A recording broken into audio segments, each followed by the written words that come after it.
Please subscribe to the channel and help us reach 500 subscribers by the end of this month.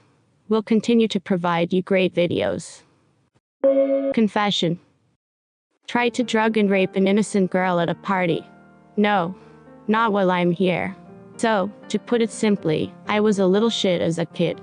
I used to steal from stores and family, swear and throw things at random people walking down the street, was smoking from the age of 12, and didn't give a shit about anyone but my friends. They were my real family, or so I thought, and the group of all 5 of us would cause trouble every single fucking day. My parents, though in my later years have told me they should have been more effective in their discipline, really weren't to blame. I was just a mixed up kid. I used to think that doing all this stuff made me cool. I can't really describe how superior I felt when I made grown adults afraid of me, but it made me feel powerful, and power was something I craved when I was younger. I could go on and on about my sins, but the fact is, I was just fucked in the head. I've made amends where I can to who I could, but you're not here for self-flagellation, you're here for the revenge. So long story short, when I was 16, my parents finally had enough, and despite all my tantrums and screaming and even some physical violence against my dad, they decided to put me in a school for troubled youth. I call it a school, but what it really was a military institution that taught discipline in the most brutally effective ways, while throwing in some literacy and numeracy classes along the way. Without going into too much detail, I'll say that the school changed me. Well, aggressive, violent, cocky, and near homicidal when I was first dumped on their doorstep, the men who ran this camp broke me down. I was there for just over a year. No phone calls, no visits home, no access to the outside world. For 1 whole year, I had this camp and these counselors, these real-life hard-ass men teach me just how much of a shit stain I really was.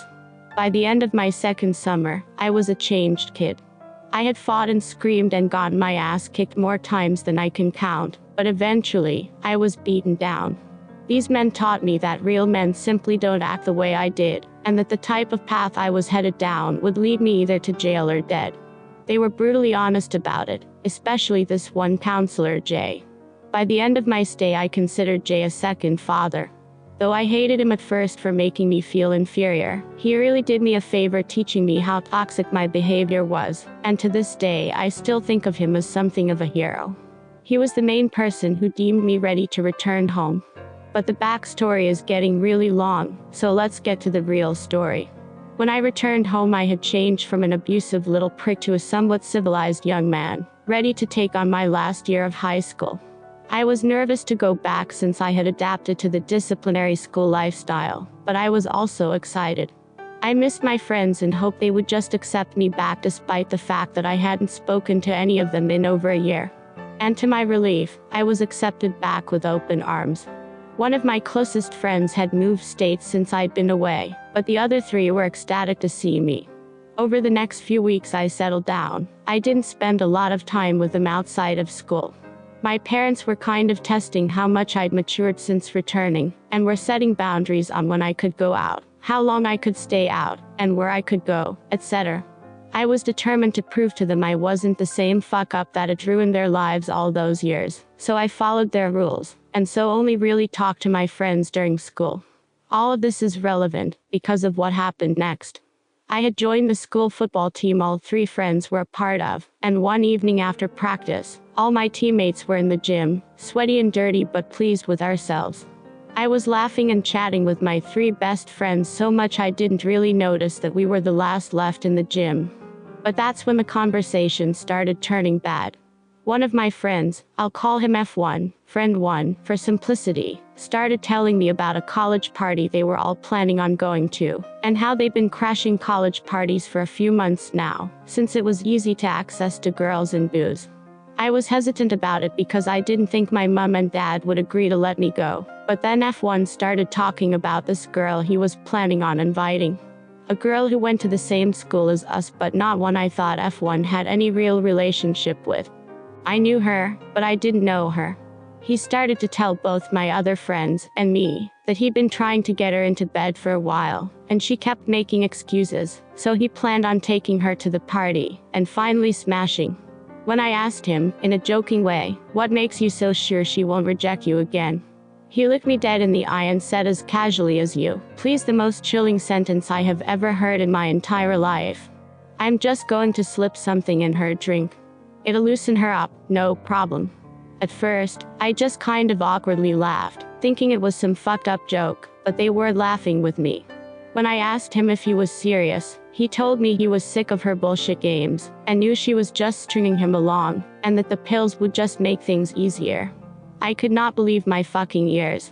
I excused myself from the conversation pretty quickly and practically bolted home, most likely driving through several stop signs, but I really don't remember. I spent the whole night convincing myself my friends were just messing around. A few more days passed and the conversation in the locker room was all but forgotten, though they hadn't shut up about the party, and kept insisting that I just sneak out and join them. I got called a pussy repeatedly for telling them I wasn't going because of my parents, but again, I just brushed it off. Then the shit finally hits the fan. During yet another after-school training session, we all end up the last in the lockers. And F1 does something I never would have expected in 1,000 fucking years. All three of them have been talking about the party this whole time. Then F1 starts rummaging through his gym bag. He tells us all to look at this and tosses F2 a small bag of little pink pills. Immediately, I feel the blood drain from my face, and like a bomb going off in my head, a voice in my mind is screaming, holy shit, this is really happening, this is serious, holy fucking shit. It's really hard to describe what I was feeling when F1 started going into detail about how he planned on inviting the girl to the party, slipping something into her drink, and making use of one of the frat boys' bedrooms for a few hours. I was sick. Like literally could have hurled everything from my stomach all over the floor, as I listened to all three of them talk about how awesome the party was going to be, after just describing how they were planning to rape a girl. I couldn't take it, and again I ran off. I actually did end up puking later that night, going over and over in my head what the fuck I had just witnessed. I almost couldn't believe it. These three boys had been my friends for 15 years. I thought of them as my own family, though I knew them better than anyone, but 1 year away in this. I'll tell you that I actually broke down crying that night. I'm not ashamed to admit it. What I am ashamed of is how long I took to actually get a grip and handle it. I knew I should have told someone, but in some fucked up way, my loyalties were still screwed. Don't crucify me for it. I know now what I should have done, but I was 17, and these were my best friends. I didn't want them to get into trouble, but at the same time, I knew I couldn't let this shit go down. So instead of reporting all I'd heard to an adult like a normal fucking person, I decided I'd sort it out all on my own. So, I went to F1, and told him not to do what he had planned. Told him it was stupid and dangerous, and would ruin both his life and the life of the girl he was planning on drugging. He didn't even blink.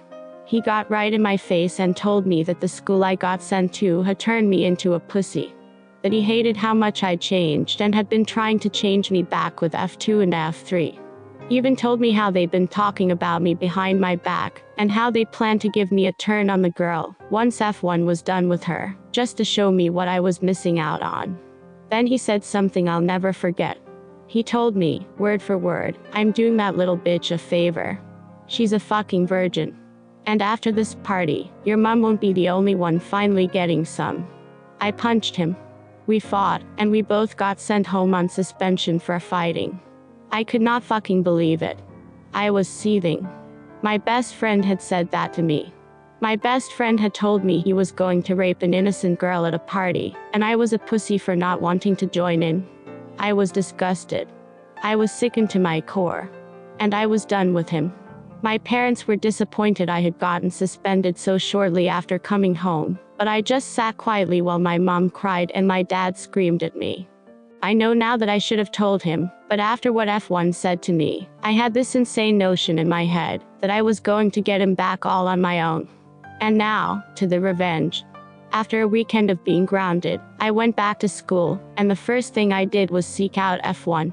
He was about as bashed up as I was, but he was sporting a nice black eye from where I'd hit him in the face. F2 and F3 were standing with him, and they all glared at me as I approached them. Then I did something that made me feel sick. I apologized to him. I told him I was sorry I hit him, and that he was right. I had changed, and I hated what that school had done to me, and I wanted to go back to being the old me again, and surprisingly, they all bought it.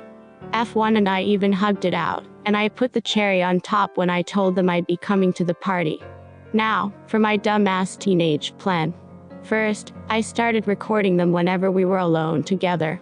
I wanted to get everything they said about the party and the girl they were planning on victimizing on tape. I knew I needed some kind of proof, or it would just be my word against theirs. And after a few days, I had gotten more than enough. But I wasn't done. No, my stupid self had a plan and I was going to fulfill it to the fullest. So, the next thing I did was track down the girl, take her aside, and tell her everything. She was pissed and scared, but I begged her not to go to the police or tell anyone. I know now that was stupid as well, but for some reason, she listened to me. I had a plan. A crazy, stupid plan to teach them all a lesson. So, I told her to tell F1 that she was going to meet him at the party, but to just stay home, so she could stay safe. Later that day F1 started bragging about how the girl had accepted his invitation, and everything was going to plan. And I sat there, phone half out my pocket, recording the whole damn thing. So, the night of the party finally rolls around, and I sneak out, because, I was grounded. I think it's worth mentioning that I wasn't filled with vindication and self-righteousness throughout the whole night. I was second-guessing myself, I had doubts, but in some strange way, I felt betrayed. These 3 boys had been my brothers since before I could throw a punch, and I felt betrayed that they had gone down this road. What fucked me in the head, even more, was the possibility that I might have been just like them if my parents hadn't sent me away. It was a strange moment of realization to come to in the middle of a crowded frat house surrounded by drunk idiots, but you take what life throws at you.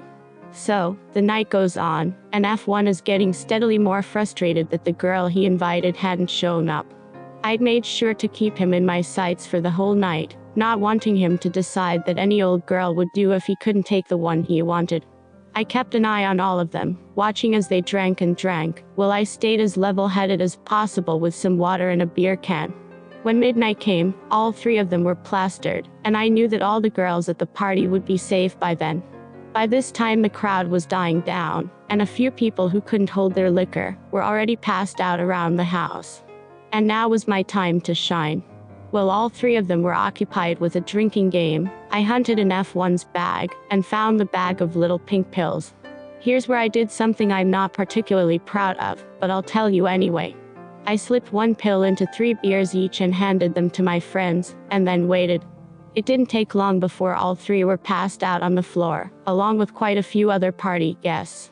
I then took out a black permanent marker pen from my bag, and wrote rapist on all 3 of their foreheads, took pictures, and immediately uploaded them to our school's Facebook page, so everyone who attended our school would see. Admittedly, I didn't really think this part though, since I not only did this in full view of every other conscious person at the party, but also knew the photos wouldn't last long on the school site before they would be taken down. But since it was a small school, in a small town, I didn't doubt that a whole bunch of people would see it before a teacher removed the photos, and that's exactly what I wanted. Next came the recordings. When I got home, I got a verbal bludgeoning from my parents for sneaking out, but they stopped when I finally told them what had been happening. They were both shocked and a little disbelieving, but when I played them both the recordings I'd saved on my phone, they were just as sickened as I was. I was silent in the car as my dad drove me to the police station, receiving a lecture about how I should have just come to him in the first place, and what I'd done at the party wasn't necessary. But I felt like it was at the time. My phone had already blown up with other students commenting on the pictures of my 3 ex-friends with rapist written on their foreheads. And while a lot just laughed at them, many were questioning if there was any truth to it. It was what I wanted. I wanted everyone to know who they really were, so they had nowhere to hide. The hours at the police station were admittedly very scary. I was still debating with myself whether or not I did the right thing, but my friends had chosen their own fate. I still felt hurt and betrayed they'd allowed themselves to become this way, and even though I felt a little guilt for potentially ruining their future, I did what I thought had to be done. And long story short, the recordings were enough to get them all on charges of planning to commit a crime. Since the girl F1 had been planning on drugging had been named, her parents were understandably furious, and demanded all 3 of my ex-friends be arrested. I would have been too, were it not for the girl telling her parents, and the courts, that I had warned her to stay away from F1 and the party.